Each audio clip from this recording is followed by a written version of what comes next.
In this episode, being a jack of all trades, but a master of none. The sun is shining, the birds are chirping, the bacon is sizzling.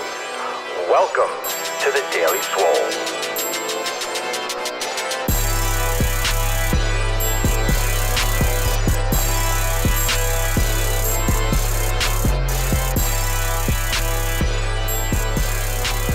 Welcome, everyone, to episode 265 of the Daily Mother Swole. When every day is hump day, when I flex, you flex, we all flex our biceps. Welcome to the Swolecast, the most muscular and massive podcast in the realm. I'm so fantastic, I'm enormous, and hopefully I can get you pumped up too.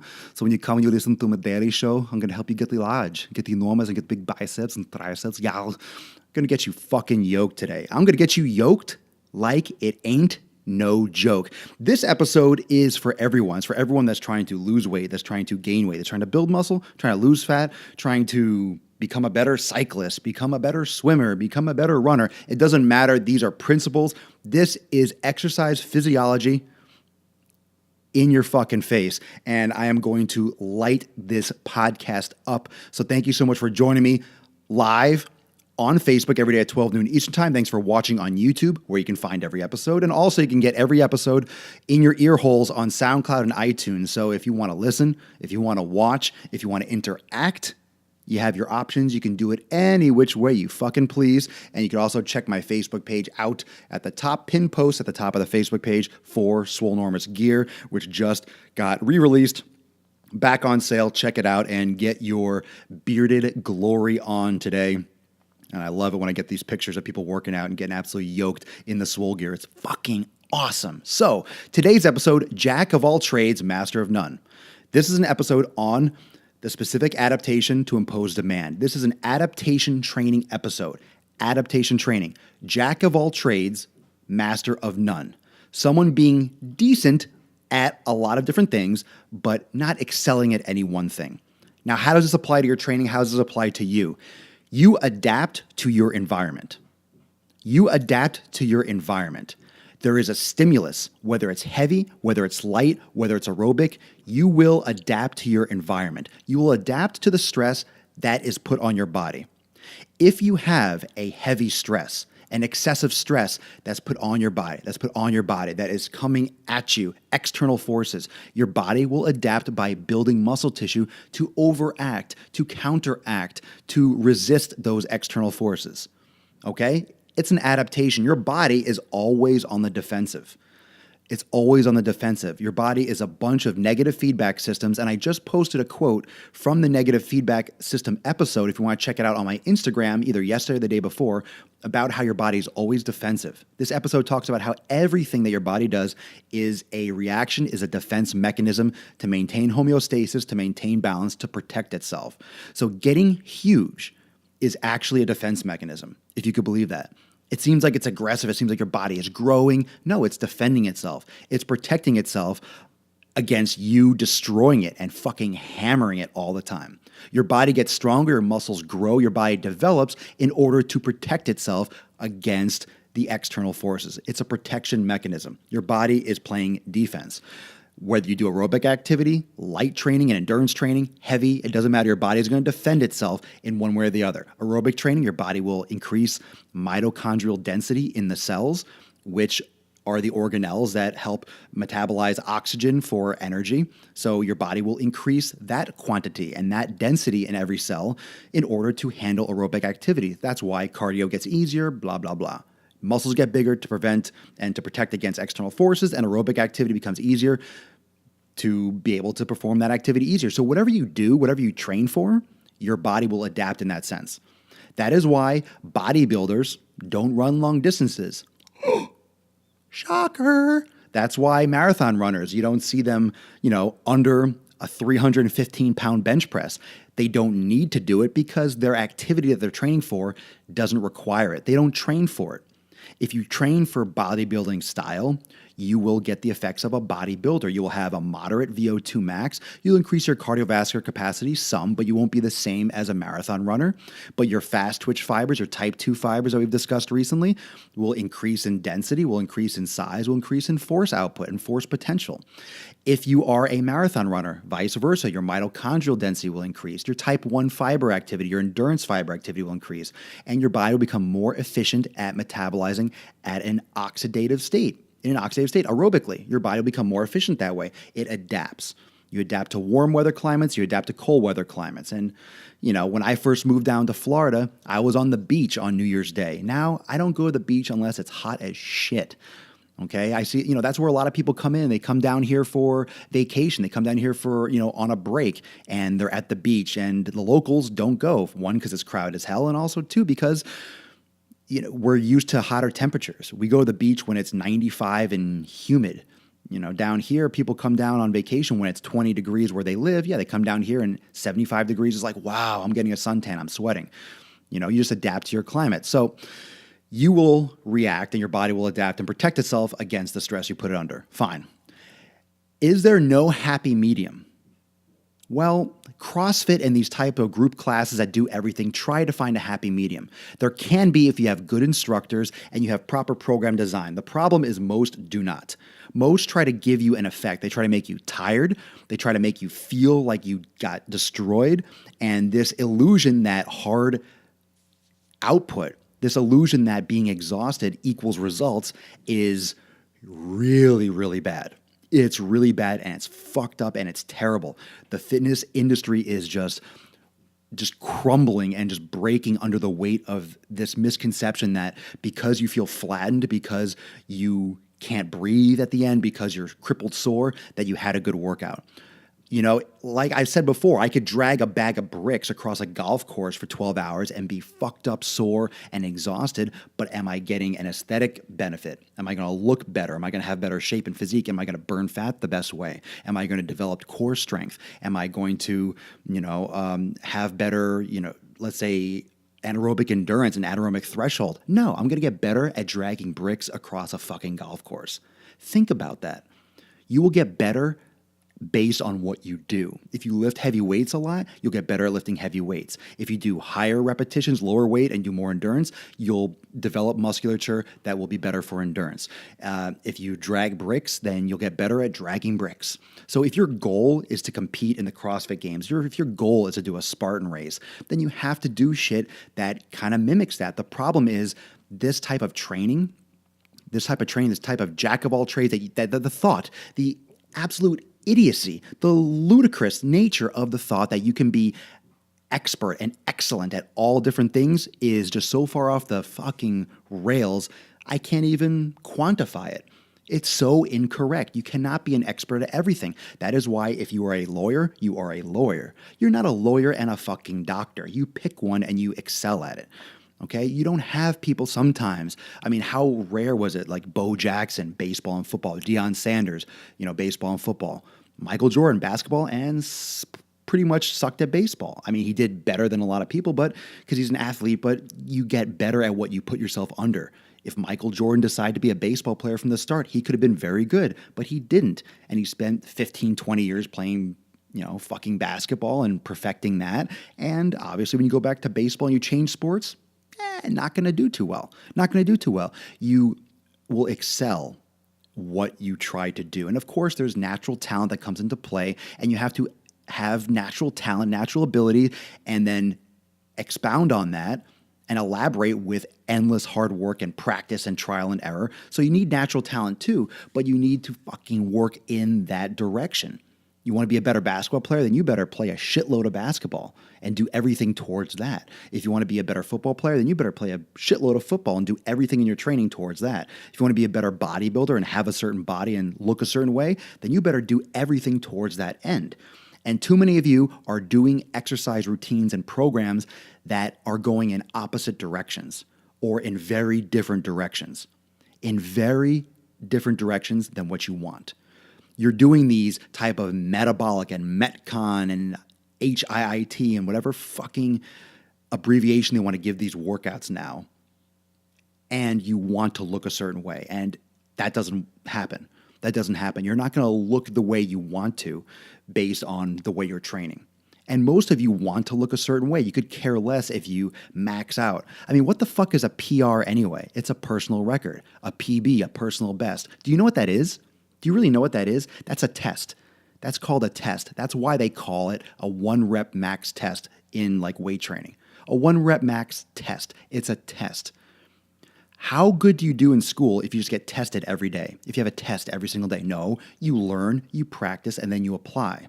And these workout programs and these exercise routines really put you under this PR stress every fucking time. You don't have a Super Bowl every week in football. And I say that because it's coming up. You have it once a year and the season peaks, right? The first couple games, they're all important, but it builds up, and then it gets towards the end of the season, and then people start playing harder, and then playoffs, and then Super Bowl. You want to peak towards the end of the season. You don't want to do your best and have, all your energy and all your output in week 1, 2, or 3 in football, and then you just, burn out by week 8 or 9, and then you fail. And you get injuries and stuff. And a lot of teams, it happens in soccer, it happens in football, it happens in baseball, it happens in basketball. After the All-Star break, after the midpoint of the season, a lot of teams start crumbling with injuries and have issues. It's the teams that train properly and that peak later in the season. And that comes down to like off-season training and how they periodize their training and how they rest their players and how they perform. But it's over the course of the season. You could be great in the first half and suck in the second half, and you're a 50-50 team. You need to peak. You need to be at your best when other people might be slacking. So when you do these workouts that are all PR, what's your PR? And you're always trying to get your best time. When I go to the gym, I'm rarely trying to lift, rarely trying to lift as much as I can. As much as I can. I'm trying to lift as much as I can to failure for a moderate amount of reps to maximize muscle development. I'm not trying to lift as much as I possibly can. I don't go to max rep every time I go to the gym. That's fucking insane. And that's what these people do in CrossFit and a lot of these, group exercise, weight training, metabolic classes that are popular. They try to flatten you. They try to push you. And it's nice to see numbers. We're taught to count since we're 1, 2, 3, 4 years old. Everything in our society is based on numbers, how much money you make, how many houses you have, how many cars you have, how many horsepower, how much, how much is your watch, how many watches you have, your shoes, your footwear, how much can you lift. Everything's based on number. How many, how much, how much does it weigh? It's all based on numbers. Our foundation of our fucking society is based on numbers. And we're taught numbers at the beginning. So we have this illusion that the number makes a fucking difference. And I tell people, what if you go to the gym and you pick up a weight, but there's no number on the dumbbell? There's no number. Imagine that. You go to the gym and you have a bunch of dumbbells, maybe different shapes and stuff, but you don't have a number on them. You don't know what it is. You have to lift a weight according to how it feels. Try that.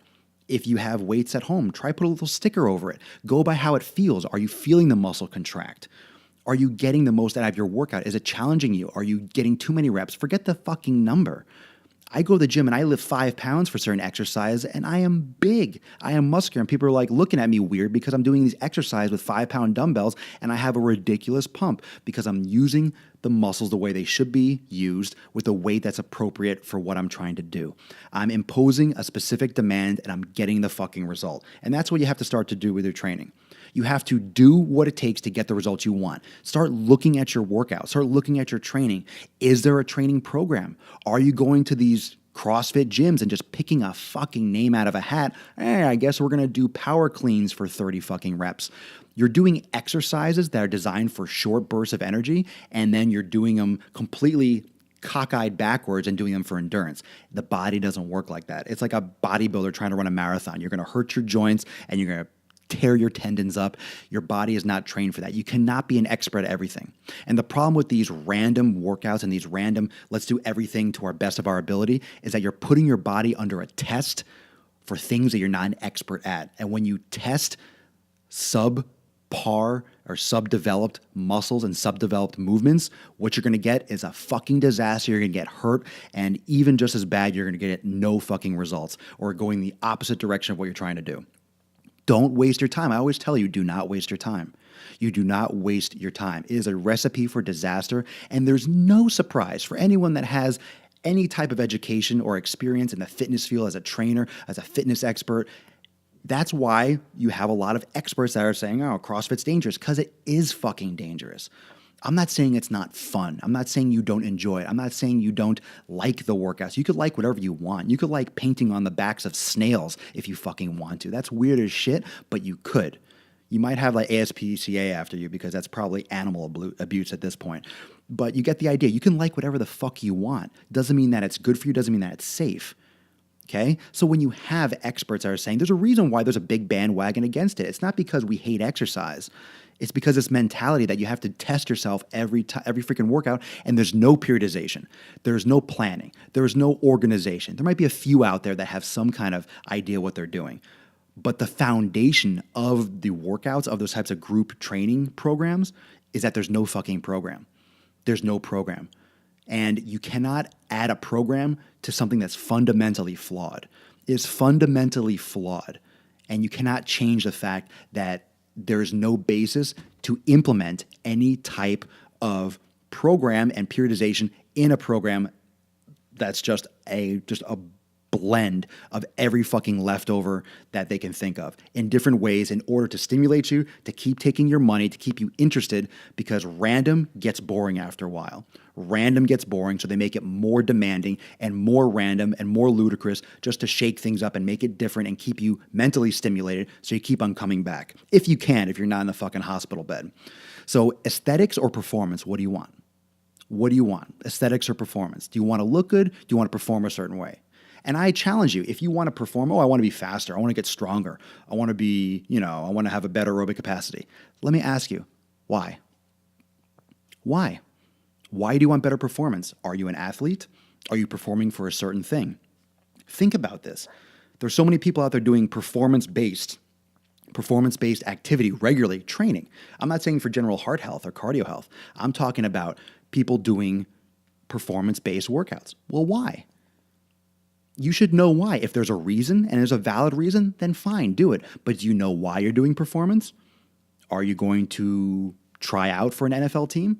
Are you doing it because you play softball on the weekends, which is a valid reason? If you have like a weekly team, you play softball or kickball or you do flag football. If you do something and you enjoy and that's your passion, power to you. You should be happy in your life and do what you want. If you're training for that, that's great. That's great, but a lot of people are doing performance-based shit for no fucking reason. They're doing performance when they want to look a certain way, and those two things don't always match. They sometimes collide, and there's some crossover, and some of the exercises are similar, but if you really want aesthetics, then you have to train for aesthetics, and if you want performance, you got to train for performance. You can't expect to look like a bodybuilder and want to have all the benefits of being able to do high box jumps and sprints, and you need to kind of pick things. And if you're going to do a little bit of everything, then you have to periodize your training appropriately. At some points, training regularly for performance, at some points, training for strength, and not overlapping and doing heavy strength training and heavy performance and plyometrics, because you're going to get injured. You're going to get tendonitis, you're going to get sprains and tears, and you're going to have overuse injuries and overtraining. You're going to have issues based on mixing things that physiologically do not mix in fitness. Trust me, they don't mix. And a lot of these things that people are doing are just mixing the fuck out of things that do not go well. And that is why you, your friends, and people that you see are getting hurt, or they're not getting the results that they want because they're not doing the right shit. So be smart, don't pull yourself in different directions, and keep watching the Daily Motherfucking Swole every day at 12 noon Eastern Time, the most muscular podcast in the realm. When I flex, you flex, we all flex. Come on. Remember, when I flex, you flex, we all flex our biceps. Thank you for watching me every day at 12 noon Eastern Time on Facebook Live at Swolenormous. Check me out on my YouTube channel, over 700 videos of awesome shit, new stuff all the time, and listening in on the SoundCloud and iTunes podcast. And you can check me out on Instagram, Snapchat, follow me all over the place, and make sure you share this broadcast. Leave some comments below. I will be posting up on my Snapchat later the winner of yesterday's raffle, and I will be contacting them here on Facebook as well. So thank you for entering. Thank you for sharing this broadcast. Thank you for blowing the fuck up out of this podcast. It's still getting bigger every day. Leave some comments. You guys know that I always try to get to as many comments as I possibly can. Swolenormous Premium, my private accountability group. I will see you in a couple minutes right after this broadcast. And if you want access to my private accountability group, you have to either click the sign up button here on my Facebook page or go directly to swolenormous.com to sign up. Very, very affordable and an awesome family if you need to stay on your goals and get some more program design, nutritional guidance, and all the details on the premium. So I'll see some of you guys in premium in a few minutes. And my Snapchat, Instagram, everything is Swolenormous. Everything is Swolenormous across the board. You type in Swolenormous, don't type in Papa Swolio fucking Normous because nothing will come up, even though that's my real name. But just type in Swolenormous. Got it? Great. All right, I'll see you guys tomorrow for episode 266 of Daily Swole. Thanks for watching. Peace out, and stay tuned, especially later. Turn on live notifications because I probably will be going live at the gym for another live Q&A.